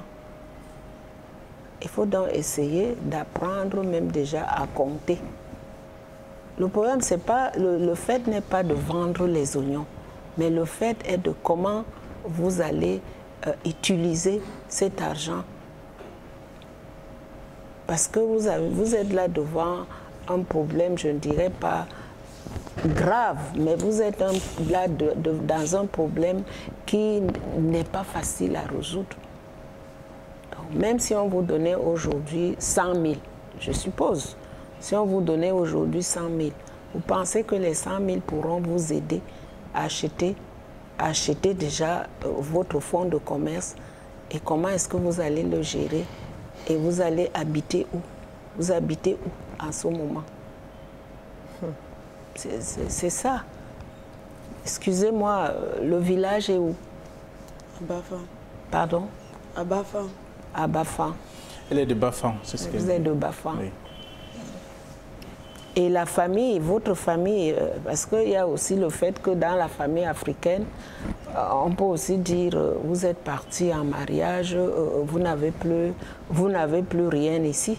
Donc, est-ce que ce côté-là, c'est possible que vous retournez au village et qu'on vous accepte comme leur fils? C'est vrai, ils ne vont pas vous rejeter, mais il faudrait aussi que vous supportiez, entre parenthèses, les railleries. Elle est partie en mariage, qu'est-ce qu'elle vient encore faire? Avec vos petits frères ou vos frères, même dans la maison, vous donnez un macabo à votre enfant, ce sont vos frères qui vont dire, mais vous étiez partis, vous n'avez plus rien ici. Donc il y a beaucoup de choses que nous devons déjà essayer d'arranger, je ne sais pas. Donc, je voudrais dire que, vous voyez que tout réside dans la transformation du mindset de Angèle. Tout réside dans la transformation de son mindset. C'est-à-dire que, parce que je la trouve, elle est encore jeune, elle est encore jeune, c'est-à-dire qu'elle a encore toutes ses forces, elle a encore toute sa capacité de pouvoir... Elle a 39 ans. 39 ans, c'est tout petit, de réfléchir, à prendre sa vie en main, à se réorganiser, à faire l'analyse stratégique de sa situation. Qu'est-ce que j'ai comme force, qu'est-ce que j'ai comme capacité, où est-ce que je serai dans les 2 ans à venir, où est-ce que je serai dans les 3 ans à venir. Mais il faut qu'elle capitalise là-dessus, afin de dire, ok, d'accord, je pourrais donc faire telle chose pour me retrouver à tel endroit. Parce qu'on a beau donner 100 000, comme le dit la dame, on a beau donner 1 million, si là, à l'intérieur, ce n'est pas transformé. Et ça reste toujours en termes de, il faut que je suis abandonné à moi-même, ma belle famille, encore entre guillemets, tel qu'on est en train d'expliquer, ce n'est pas une belle famille en tant que telle, puisque légalement, les choses n'ont pas été faites ni sur le plan traditionnel ou sur le plan, civil. Donc, il faut qu'elle ait la capacité de se prendre en charge, de se prendre à main pour se transformer, afin que ce soit 100 000 francs ou 50 000 francs qui tombent dans sa paume de main, qu'elle puisse transformer ça en quelque chose. Je sais qu'il y a, parce que j'ai fouillé des milieux un peu plus indigentes que on ne peut l'imaginer. Il y a dans des marchés des personnes qui ont, je ne sais pas moi, 2, 3, 4 enfants et qui font des petits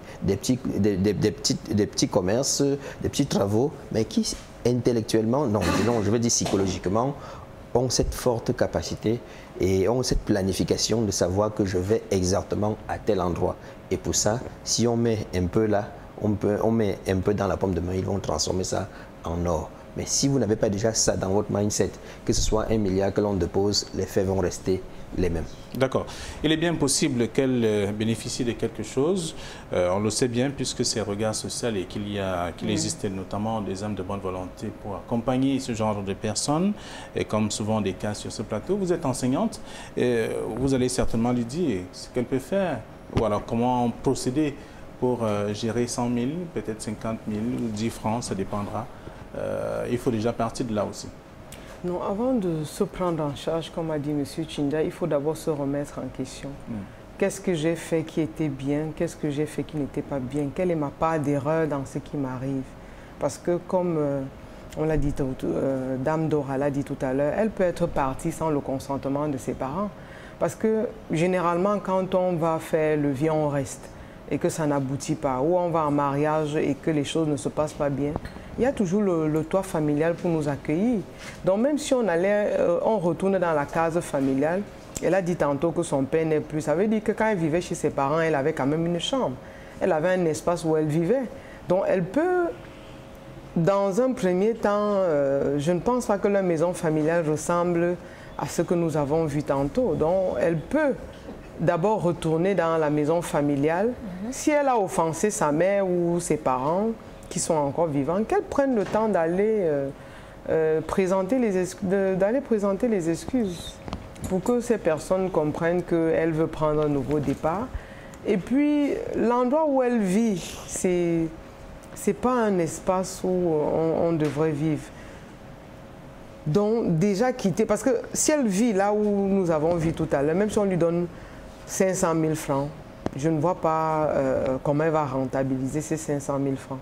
Donc, il faut déjà un espace humain pour pouvoir l'accueillir. Ça peut être chez ses parents qui étaient là ou alors ailleurs. Et après, réfléchir elle-même sur ce qu'elle a envie de faire, quelle est l'activité qui lui plaît le plus.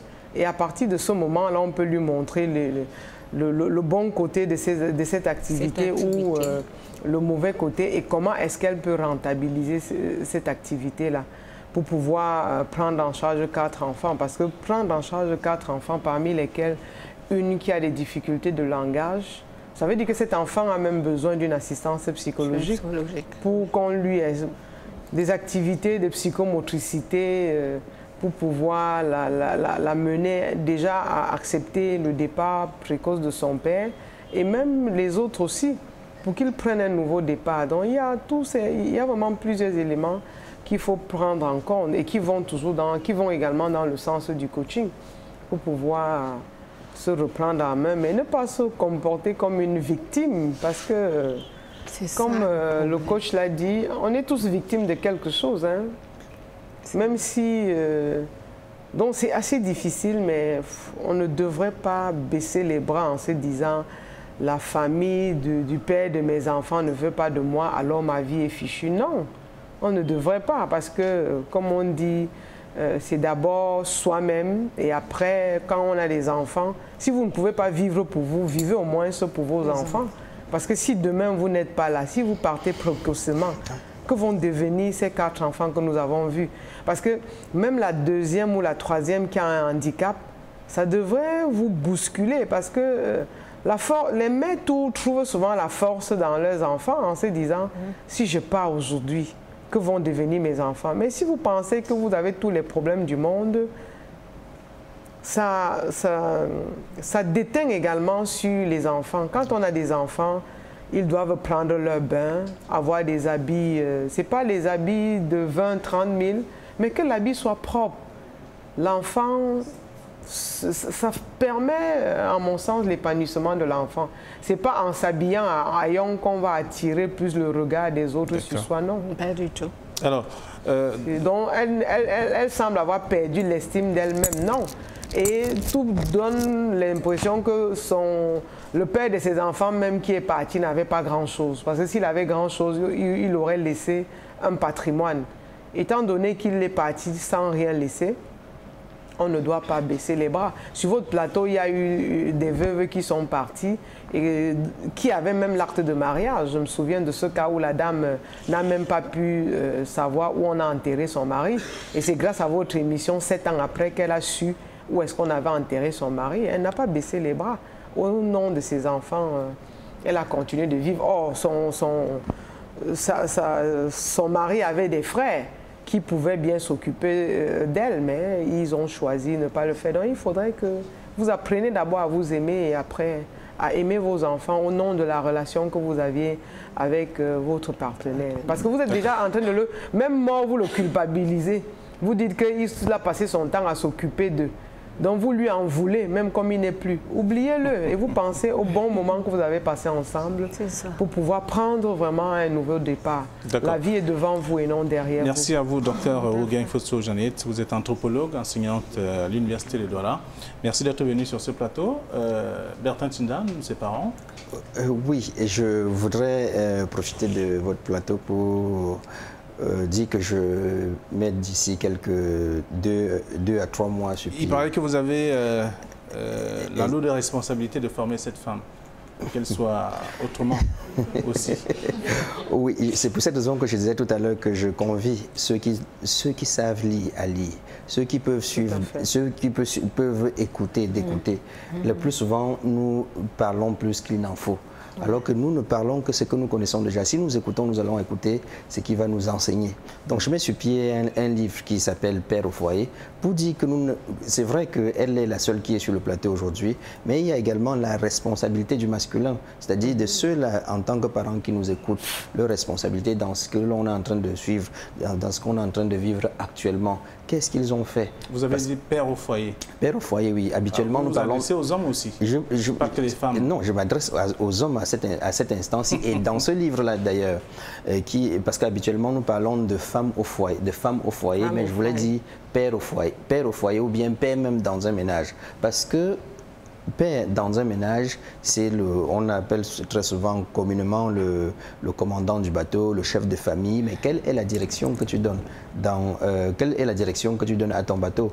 Est-ce que tu sais que d'ici à ce que tu ne sois plus là, tes enfants vont rester vivre dans des conditions pareilles? Si un seul instant on avait pensé à ça, on se priverait soit de quelques bouteilles de bière pour aller donner une éducation à son époux si elle n'en a pas, une éducation à ses enfants, ou bien un style de vie. Un style de vie n'est pas toujours en termes de matériel, mais c'est en termes d'attitude, c'est en termes de comportement, c'est en termes d'identité. Comment est-ce qu'eux, ils se voient aujourd'hui et comment ils se verraient demain. Ça fait en sorte que dans des situations pareilles, vous voyez, il y a la communication interpersonnelle qui n'a pas été enseignée là-dedans. Parce que si je ne m'en tiens qu'au simple cas de j'ai vu mon beau-frère, je l'ai regardé, il m'a regardé, il n'a rien dit. Mais pourquoi est-ce que tu n'es pas allé vers lui? Est-ce que tu es allé vers lui pour échanger avec lui, t'a chassé? Et s'il t'a chassé, comment est-ce que tu es allé vers lui? Il y a tous ces éléments que l'on doit mettre ensemble pour comprendre que ce que nous construisons aujourd'hui doit être ce que nous allons consommer demain. Et si le père au foyer avait pris sa responsabilité, je pense que quelque chose aurait changé ou bien on ne serait pas en train de vivre comme on est en train de vivre aujourd'hui. C'est très important. D'accord. Alors, vous allez vous échanger de numéros, ça c'est sûr. Vous allez lui donner ce que vous avez comme rudiment dans son changement de comportement et autres. Bertin Tinda, vous êtes spécialiste en PNL et analyse transactionnelle. Merci d'être venu sur ce plateau. Je pourrais ajouter à son intention, oui. je pourrais lui donner une place à une formation que nous donnons la semaine prochaine. C'est vrai qu'une formation ne transforme pas une vie, mais c'est quand même une occasion de comprendre comment est-ce que les choses se passent autrement. La formation, c'est en 3 jours. Le premier jour, c'est l'entrepreneuriat et le leadership. Le second jour, c'est comment développer un projet de création d'entreprise. Vous savez que l'entreprise, elle n'est pas toujours créée avec des murs. Aujourd'hui, on a beaucoup de personnes qui développent sur Internet. On a des personnes qui... Vous lui donnerez sans doute un cours spécial pour qu'elle puisse comprendre. On imagine. Oui, il y a aussi le centre féminin. Oui. Il y a aussi pour les activités génératrices de revenus. C'est pas loin d'ici, là. C'est ici à Akwa, de la promotion de la femme et de la famille, qui fait aussi des formations qui peuvent lui être utiles. Dans ce cas, vous allez lui donner un coup de main oui, dans ce cas, je pourrais, si elle me contacte, Parce que nous avons dit qu'il faut qu'elle commence à se prendre en charge. D'accord. Aujourd'hui, elle a des personnes devant elle. C'est à elle de chercher ces personnes pour que, par exemple, docteur, elle devrait vraiment la chercher pour que... Parce qu'en causant avec elle, je crois que beaucoup de choses vont changer en elle. D'accord. Et elle pourra donc affronter ce que nous lui proposons comme les activités génératrices de revenus. Ça se fait partout. On apprend même à fabriquer des chapeaux, on apprend beaucoup de choses. Pas le commerce des oignons, parce que je ne fais pas trop confiance au commerce des oignons. Mais une activité génératrice de revenus est mieux pour elle. Merci Sendé Dora, vous êtes coordonnatrice ONG COFEPRE, collectif des femmes pour la protection de l'environnement et l'enfant. Merci également d'avoir accepté notre invitation. Nous allons marquer une autre pause qui nous permet de découvrir un cas que nous avons déjà découvrir pour ceux qui regardent pour la première fois et maintenant ceux qui avaient déjà suivi ce cas sur ces antennes. Ce sont des cas qui sont passés ici et qui ont besoin de soutien, à part le cas que nous avons ce soir, le cas d'Angéline. Merci de rester avec nous. Juste après, nous allons accueillir Irène Tembe. Madeleine, qui arpente les ruelles de son quartier, n'est pas enceinte. La veuve qui dit être seule au monde traîne une kyrielle. À l'hôpital, on avait dit que j'avais une infection du foie et j'avais aussi un kyste ovarien et aussi j'avais le rhumatisme général. Donc tout mon corps, j'avais le rhumatisme dans tout mon corps. C'est ça qu'on m'avait dit à l'hôpital. Je ne suis pas allée au village parce que non seulement l'année que j'ai perdu mon père, c'est la même année que j'ai perdu mon mari. Donc au village, je n'ai plus personne. Mes deux sœurs qui sont là-bas, ils ont la charge qu'ils accouchent les enfants avec des hommes différents. Ma petite sœur a 5 enfants avec 3 pères. Ma grande sœur a aussi 6 enfants avec 2 pères. Donc ils se battent comme ça là. Ils ne sont pas dans les maisons des hommes. Donc ils se battent comme ça. Notre maman aussi est déjà aveugle. Donc je ne vois personne qui pouvait prendre même ce genre de charge là-bas dans ma famille. Tout le monde est démuni. La plupart de mes frères même sont déjà décédés. Ceux qui pouvaient même faire un bras droit pour ce genre de problème-ci, tous sont déjà décédés.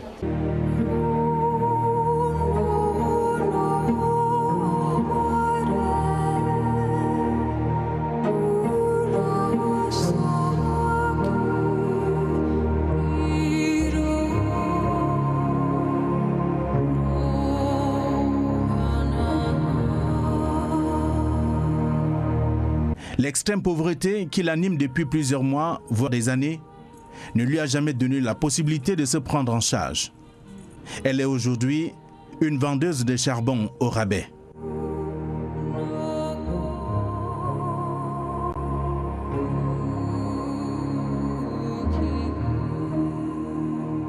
Son seul espoir est accroché sur la parole de Dieu. Au quotidien, elle se console avec les psaumes. Psaume 114. Pourquoi, ô Dieu, rejettes-tu pour toujours?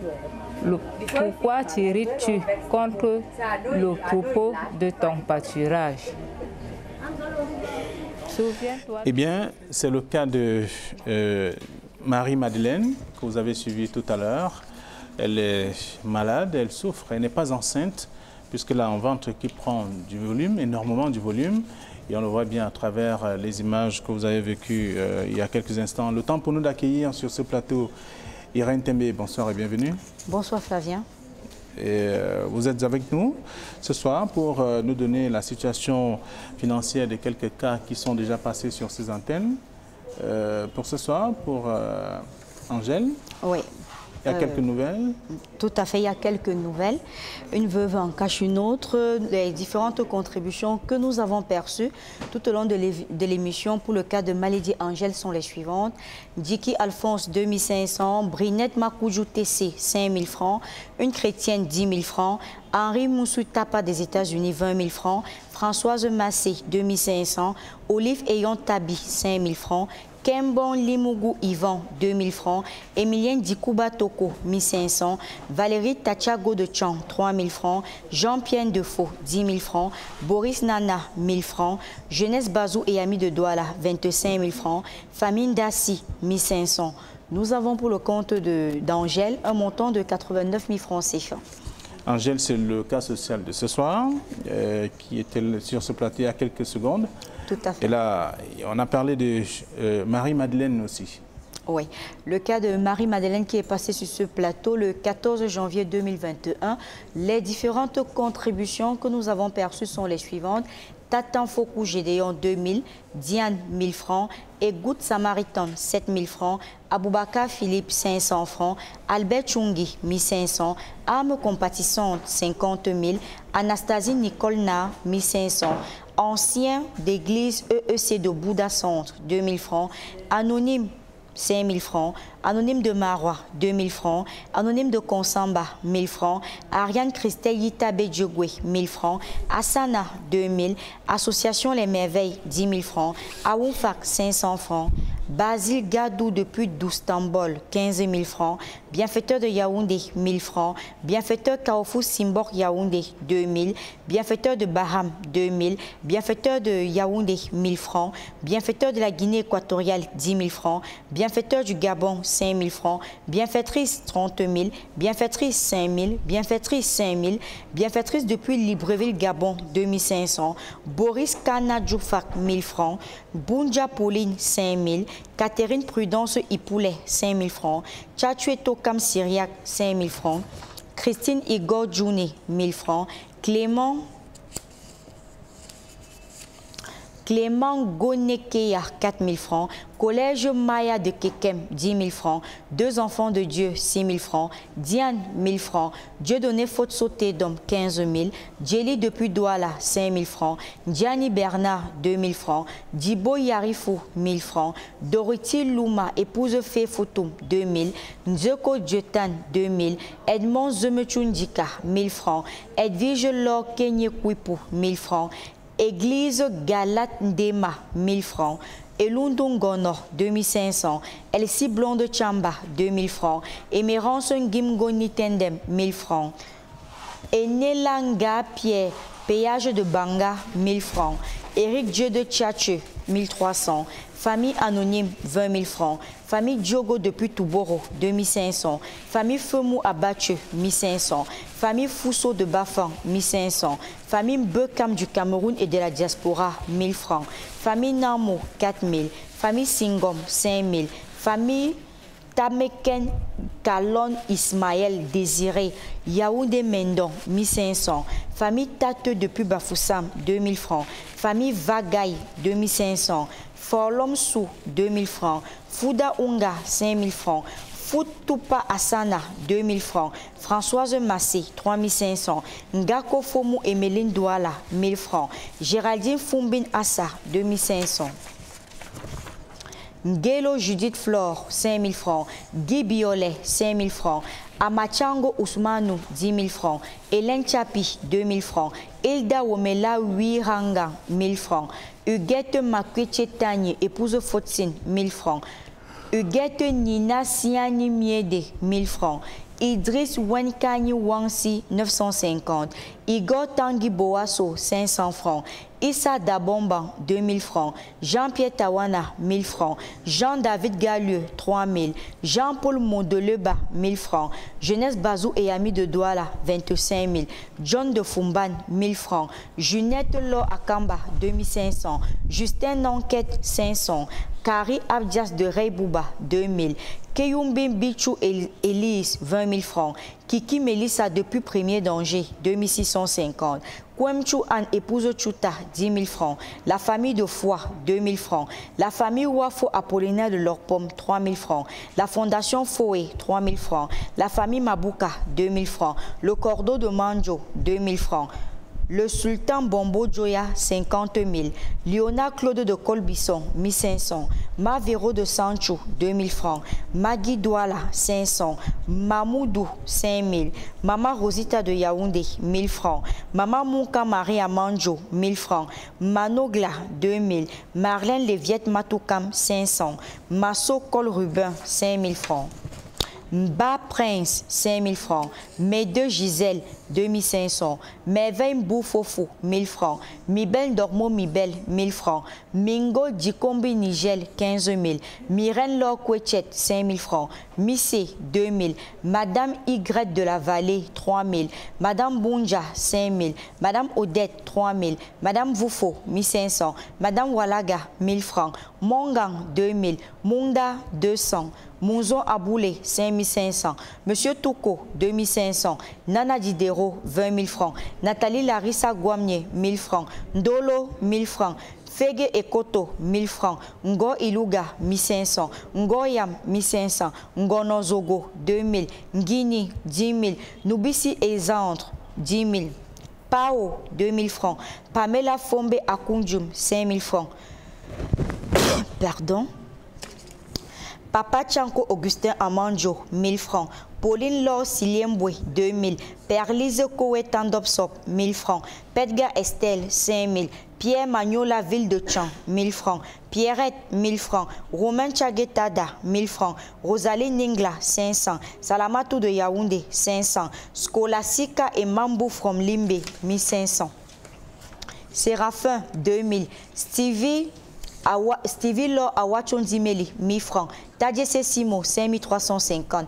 Tadoum Romaric, 1000 francs. Tagakous Zino, 2000. Tanye Jean, 5000. Takoubou Vincent, 10 000.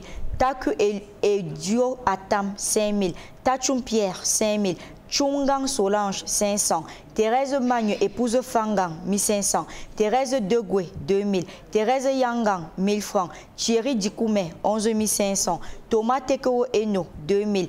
Thomas Djemle, 1500. Un bienfaiteur de la Guinée équatoriale, 10 000 francs. Un bienfaiteur de Kozoa, 200 logements, 1000 francs. Un chrétien de Siméon, 11 000. Une chrétienne de Saint-Françoise d'Assise de Kotor, 2500. Une grand-mère retraitée à Bonangan, 5 000 francs.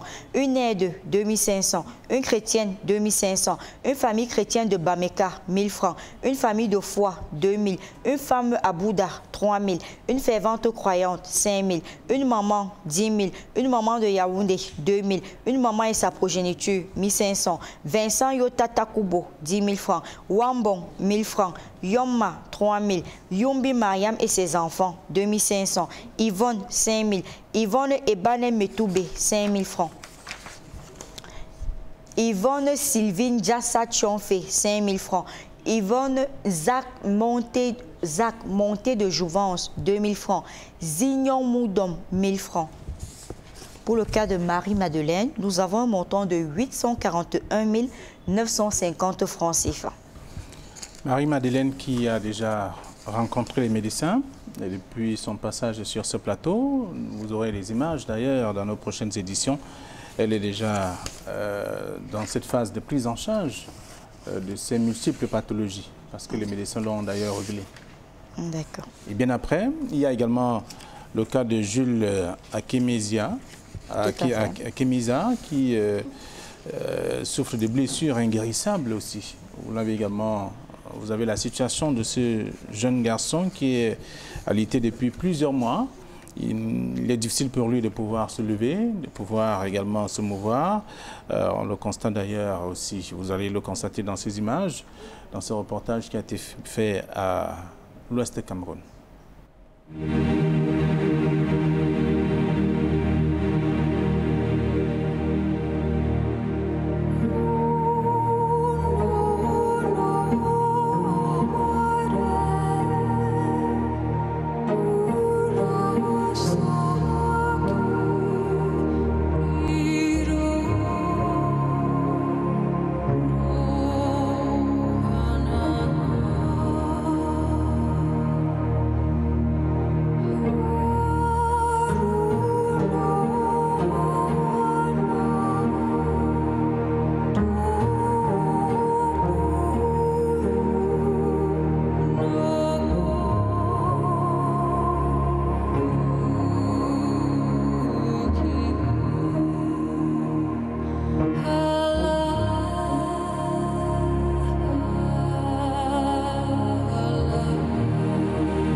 Assis à même le sol, la mine dépitée et le regard perdu, le jeune homme que vous voyez ne souffre d'aucune démence.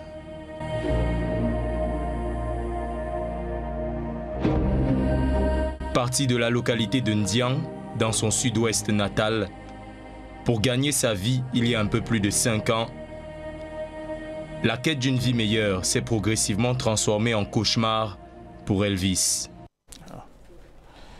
Elvis est un jeune homme malade également. Il est passé sur ses antennes, souvenez-vous. Il souffre également d'une blessure inguérissable, mais seulement on voit bien comment, depuis sa prise en charge, quelque chose change. Vous l'avez suivi la semaine dernière. Tout à fait. Elvis n'était pas seul sur ce plateau. Ils étaient 3 blessures inguérissables, à savoir Akemiza Jules, Elvis Moukete et Joseph Abela. Nous allons commencer par les contributions d'Akemiza Jules. Et les différentes contributions perçues depuis la date du 21 janvier 2021 sont les suivantes. Penda Denis, 5 000 francs. Anonyme de Marois, 2 000 francs. Augustin Tagné, 5 000 francs. Baudelaire Yomba Djemen, 2 000 francs. Bébé Jacques Adouala, 30 000 francs. Bienfaiteur de Koto Village, 5 000 francs. Bienfaiteur de la Guinée équatoriale, 10 000 francs. Bienfaiteur de l'Orbe-Sous, 21 750. Bienfaitrice, 5 000 francs. Bienfaitrice, 2 000 francs. Bienfaitrice, 2 000 francs. Bienfaitrice de Youpé, 10 000 francs. Bienfaitrice de Bafoussam, 10 200. Bienveillante, 10 000 francs. Bifambem Valérie, 5 000 francs. Blaise Etundi, 5 000 francs. Blessing My Business, 2 000 francs. Karine du Tchad de Djamena, 1 500. Cercle des femmes solidaires de Fotsen, 30 000. Chiara Gérardine Medjongo, 1 500. Chrétienne depuis Yaoundé Ngouakele, 5 000 francs. Couple anonyme de Boya, 5 000 francs. Cyrine Manfo Momo, 2 000 francs. David Dona Gimfak, 5 000 francs. Demanou Gaston, 3 000 francs. Diani Bernard, 1 000 francs. Emmanuel Tenye Kamga, 1 000 francs. La famille Zali aux États-Unis, 30 150. La famille Kouarou, 2 500. Famille Bekam du Cameroun et de la diaspora, 1 000 francs. Famille Metlatagia Georges, 2 000 francs. Famille Tevou Fouette de Douala Yassa, 2 500. Famille Tala, 500 francs. Fanny Dorval Tadia Chofo, 500 francs. Félicité Kenye Fongan, épouse Fossi, 3 000 francs. Florence Kenko Witibi, 1 000 francs. Gaston Choupé, 1 000 francs. Germaine Fanka, 4 000.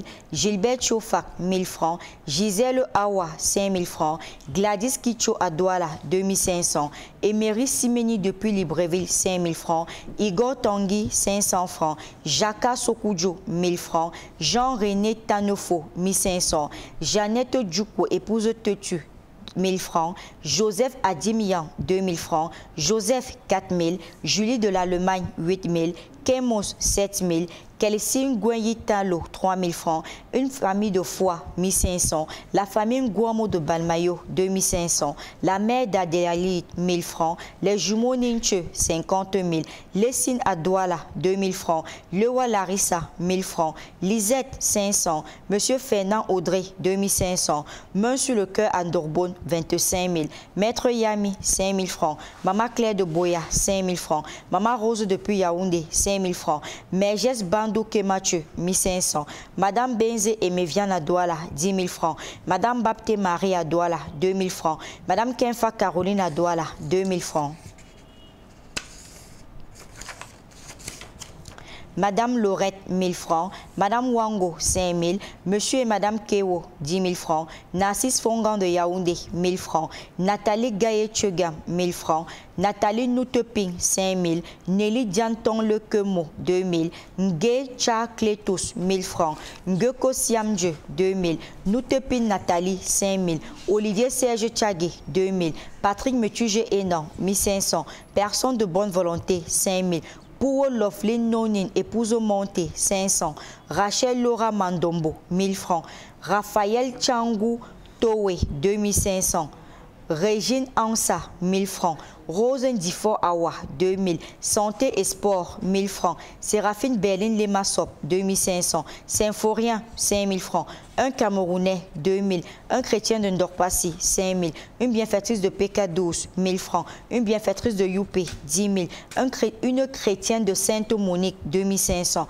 Une chrétienne de Lorbessou, 2000. Une chrétienne de l'Église de Dieu, 1000 francs. Une chrétienne de Pité Banjo, 5000. Une dévote de la miséricorde divine à Yaoundé, 7500. Une femme de Koutaba, 2500. Une grand-mère derrière Monaco, 2000. Une habitante de Ngodi, 500. Une maman de bonne volonté à Bonamoussadi, 15 000.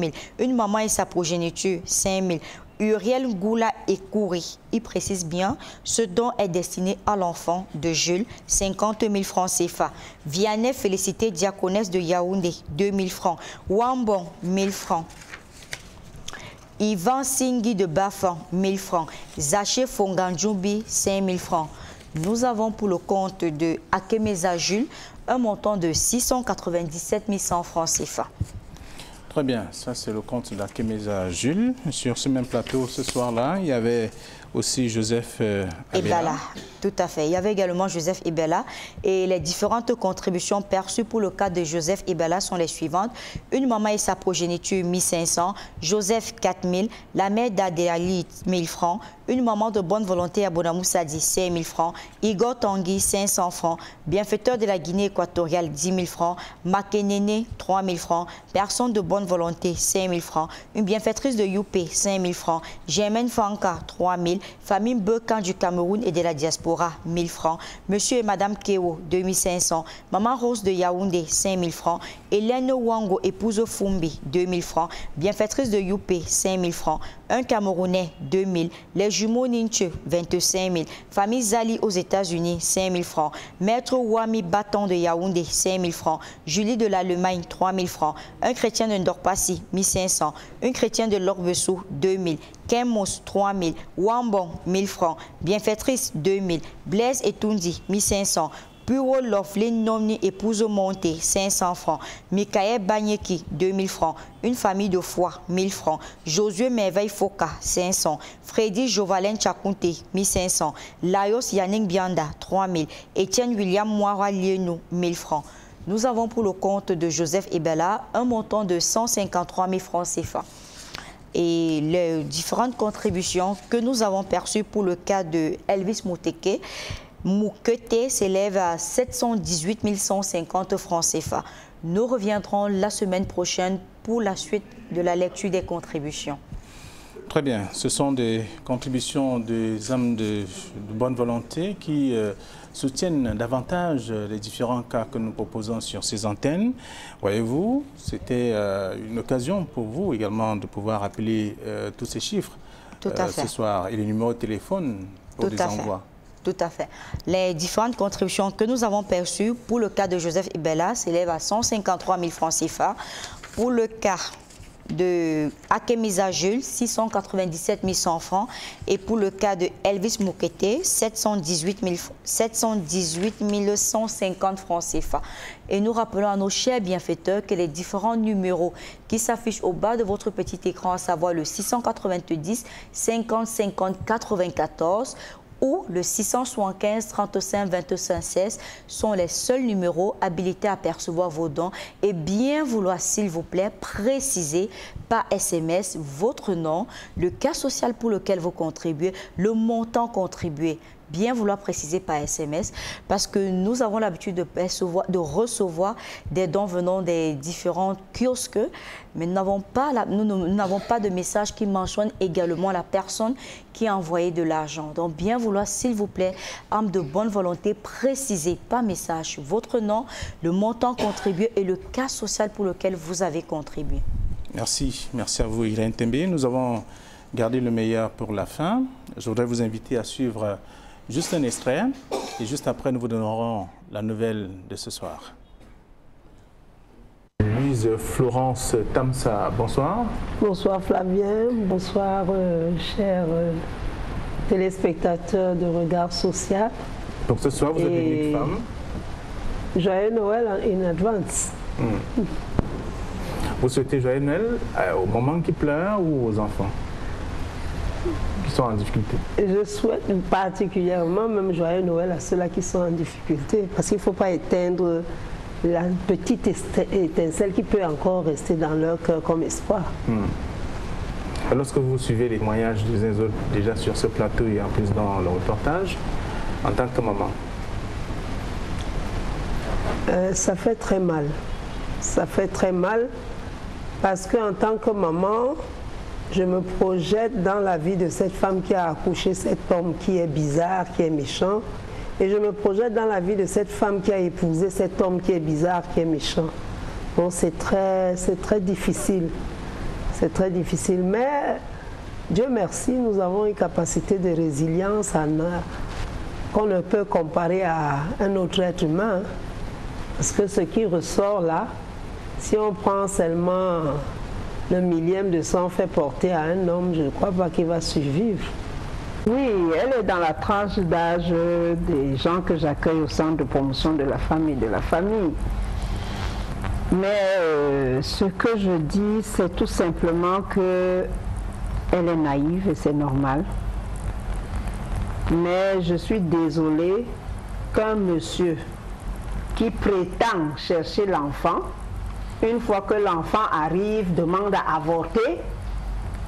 Pour le témoignage que je reçois, il prétend depuis 4 ans, d'après la jeune fille, au point de prendre des potions magiques. Moi, je me pose la question, quelle est la maladie qu'il soignait? Parce que ce n'est pas l'enfant qu'il cherchait. Parce que s'il cherchait l'enfant, il ne serait pas en train de proposer. Déjà, il essaye de la tuer en l'exposant à l'avortement.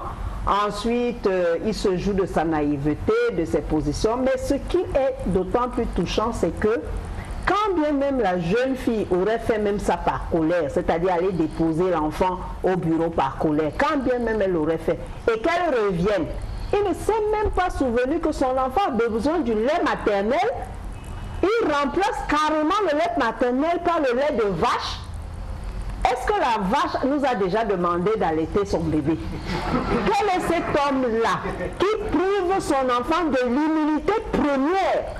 Parce qu'au-delà de ce qu'il fait, parce qu'il est égoïste, parce qu'il veut faire prévaloir je ne sais quel droit, est-ce qu'il connaît les conséquences que cet enfant va avoir du fait que par orgueil, par je ne sais pas... Elle s'appelait Madame Tamsa Louise Florence, directrice du Centre de promotion de la femme et de la famille de Konsamba.